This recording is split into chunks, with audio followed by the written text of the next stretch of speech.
Hello friends, welcome back to my channel Science with Shweta, hashtag SWS.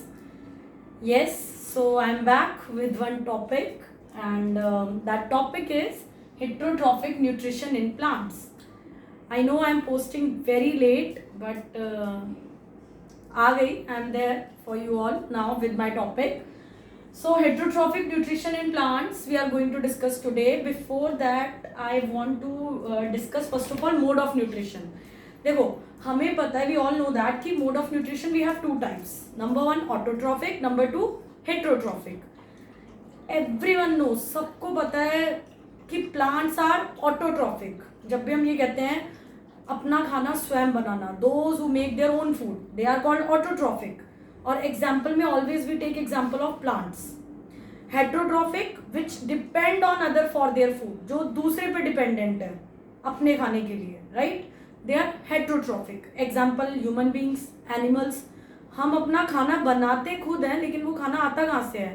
That comes from plants, animal source, plant source, उन सब से आता है, right?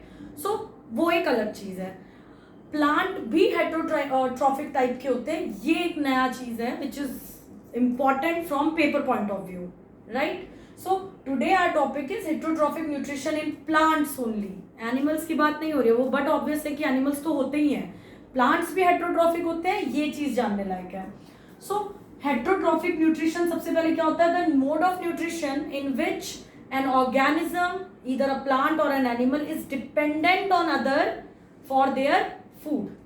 That is called heterotrophic mode of nutrition. It is of three types. तीन type की है ये.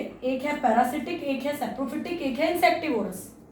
Very easy and very important from paper point of view. एक लॉन्ग क्वेश्चन बड़े आराम से बनता है इसके 5 मार्क्स में कि right heterotrophic mode of nutrition in plants. तो पहला आ जाओ पैरासिटिक पे. एंड ये जो टॉपिक आज मैं डिस्कस कर रही हूँ, ये one of the student asked me in comment box that can I explain chapter 1 of class 7. So this topic belongs to chapter 1 of class 7. It is for all of mostly for the students of class 7, but it is included in 8th as well as 10th. So waste नहीं है, आप लोग देखो, आपको आगे आगे ये topics मिलेंगे.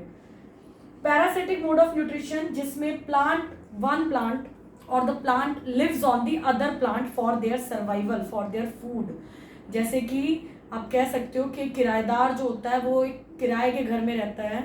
तो वो किराएदार जो है, अगर वो एक प्लांट है एंड जो जिसके घर में वो रह रहा है, यानी कि मकान मालिक, वो होस्ट है. अगर वो अपना घर ना दे तो वो कहाँ रहेगा, राइट? सेम वे ये इस कैटेगरी में parasitic plants are those plants in which that one plant lives on the other plant for their food, for their survival. वो पूरी तरह से उस पे होते हैं. For their food, for their survival, for care, for shelter, they are completely dependent on the other plant. यानी एक plant दूसरे plant पे डिपेंड है. And the plant which depend on the other plant, वो जिसके ऊपर रहता है, that plant is called host plant. उस plant को बोलते हैं host plant, जिसके ऊपर वो रहता है. Example is cuscuta and its common name is अमर बेल. ठीक है, इसको अमर बेल भी कहते हैं, अमर बेल. So parasitic mode of nutrition यही हो गया. और इसकी अगर एग्जाम्पल देखनी है तो वी कैन टेक, मतलब प्लांट में तो we have this example cuscuta which you can write very easily.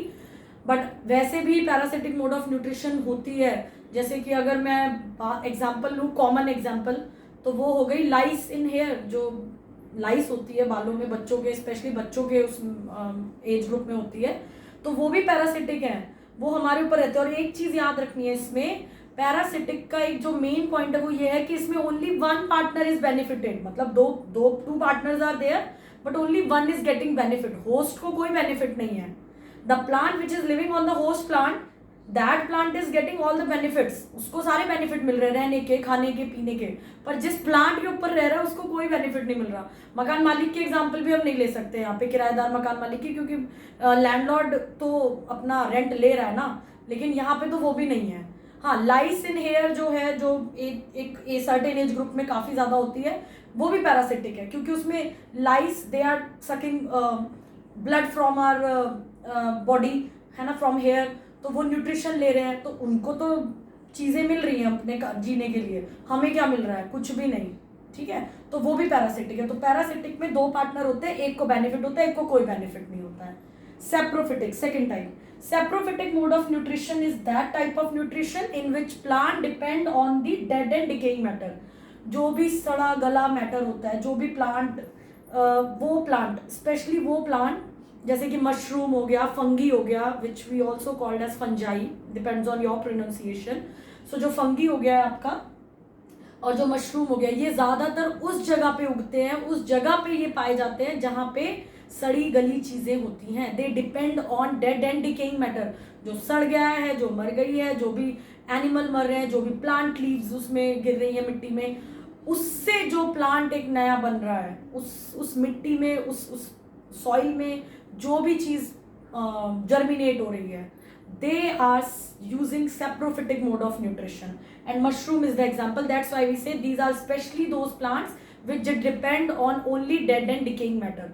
अगर dead and decaying matter नहीं मिलेगा उन्हें तो वो नहीं सर्वाइव कर पाएंगे। जो मशरूम है, मशरूम देखा भी होगा, मशरूम की स्मेल बहुत गंदी होती है, सब्जी बहुत टेस्टी होती है, और कई लोग काफ़ी एलर्जिक भी होते हैं, क्योंकि ज़रूरी नहीं है हर किसी को डेड एंड डिकेइंग मैटर वाला फूड जम जाए। मतलब we are not eating dead and decaying matter, of course we are not eating, but जो प्रोडक्ट हम ईट कर रहे हैं, that product we are getting, that product is actually getting food from dead and decaying matter. जो हम खा रहे हैं वो डेड डिके नहीं है, पर वो जैसे बन रहा है, जो उसके बनने के लिए जो उसको चीज़ चाहिए, that is dead and decaying matter.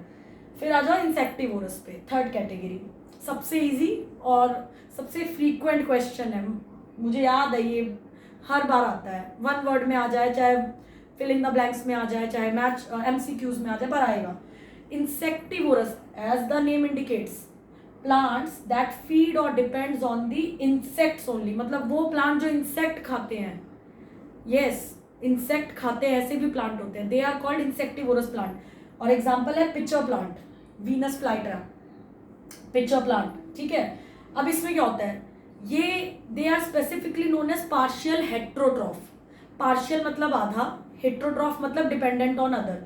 तो ऐसा नहीं है कि ये प्लांट फोटोसिंथेसिस नहीं करते, I am talking about only insectivorous, they do perform photosynthesis, but उन्हें जितना न्यूट्रिशन फोटोसिंथेसिस से मिलना चाहिए, जितना फूड उन्हें मिलना चाहिए, वो रिक्वायरमेंट उनकी पूरी नहीं हो पाती फ्रॉम फोटोसिंथेसिस, और इसीलिए अपना न्यूट्रिशन डिमांड पूरा करने के लिए they feed upon insects also, so that is why they are known as insectivorous plant. और अगर क्वेश्चन आ जाता है कि which category is known as partial heterotroph या partial autotroph, तो वो आपका हो जाएगा इंसेक्टिवोरस प्लांट। ये कंप्लीट हेट्रोट्रॉफ है, पैरासिटिक और सेप्रोफिटिक के पास तो फोटोसिंथेसिस का कोई चांस ही नहीं है, ठीक है। पार्शियल हेट्रोट्रॉफ इंसेक्टिवोरस है, वो फोटोसिंथेसिस करते हैं बट उनका काम नहीं बनता फोटोसिंथेसिस, तो that is insectivorous plant. And this is all about the 3 types of heterotrophic mode of nutrition in plants, parasitic, saprophytic and insectivorous. Parasitic, cuscuta, अमरबेल। हाँ, एक और बात, मैंने बोला होस्ट प्लांट पे वो रहते हैं, तो क्वेश्चन आ सकता है आपके माइंड में कि होस्ट प्लांट कौन सा है। होस्ट प्लांट कोई भी लार्ज ट्री हो सकता है। आप लोग जाओ, आपने कभी नोटिस भी किया होगा कि ऐसे बहुत से पेड़ होते हैं जिसके ऊपर से बहुत सी बेलें लटक रही होती है। अमरबेल इज अ दैट काइंड, वो अमरबेल ही होता है मोस्ट ऑफ द टाइम। तो एक बड़ा सा अगर कोई लार्ज ट्री है, जैसे नीम के तरह, नीम तो नीम से भी बड़ा, लाइक पीपल हो गया, बरगद हो गया, ऐसे अगर कोई ट्री है, बनियान ट्री हो गया, उनके ऊपर से अगर कोई अलग से एक नया सा पेड़ अगर आपको दिख रहा है, तो वो पैरासिटिक मोड ऑफ न्यूट्रिशन है। वहां पे वो प्लांट जो उसके ऊपर है, that is called parasitic mode of nutrition. Okay, that's all for today, and that's all about parasitic nutrition in plants. Thank you, hope you like it. If you like, please share and subscribe.